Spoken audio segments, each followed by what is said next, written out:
Trauma Trap 7, Solar Plexus, Emotions, the Wave Collapse to Manifestation Mechanism. We directly enter the solar plexus or emotional energy body as the collapse gate.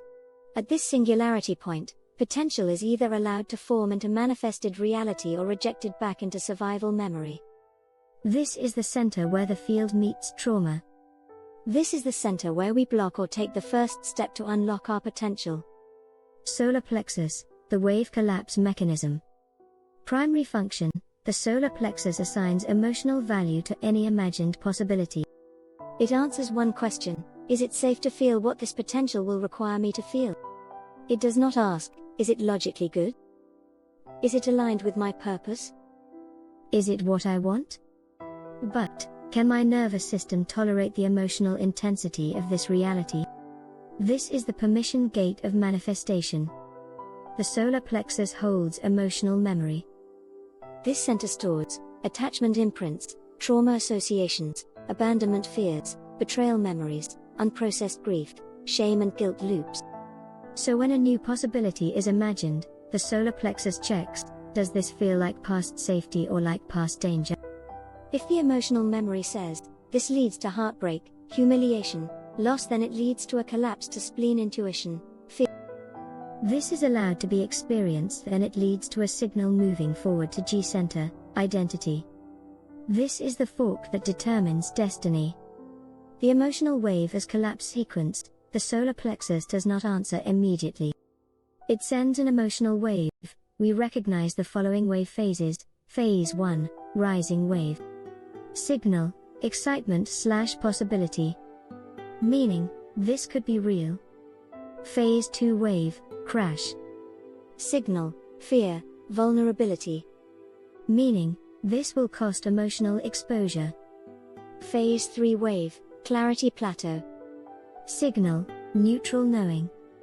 Meaning, I am either safe or not safe in this experience. Clarity is required before manifestation. Not positivity. Not confidence. Not motivation. Just clarity.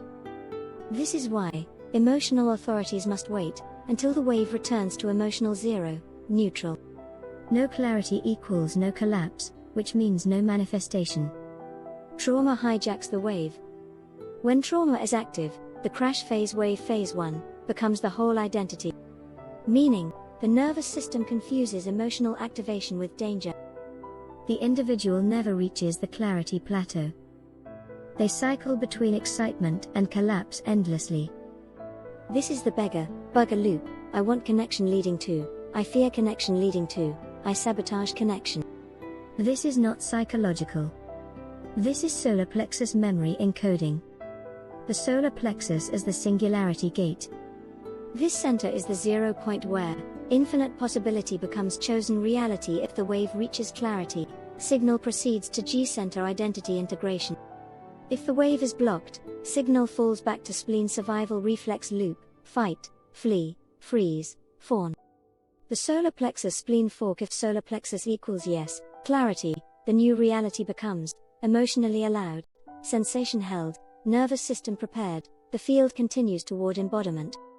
If solar plexus equals no, fear collapsed, the spleen or intuition takes over, old patterns repeat, familiar identities maintain, reality stays the same, even if painful. This is why people say, I know what I should do but I can't do it. I always attract the same type of partner. I see the possibility but I sabotage it. The solar plexus is not permitting the emotional openness required for that reality. The key realization: the solar plexus does not block reality, it blocks emotional intensity. People are not afraid of outcomes. They are afraid of the feelings that outcomes require them to feel. So transformation is not about belief work, but about increasing emotional capacity. This is exactly the core of our work, allowing the nervous system to stay open during the emotional wave. Reparenting the emotional memory layer. Returning to inner peace state before interpretation. Next step: now that we have what the solar plexus does, why trauma blocks manifestation, where the fork occurs, we now move into the emotional wave plus G-center identity capture. This is where the emotional yes/no becomes identity, the identity becomes destiny. To be continued.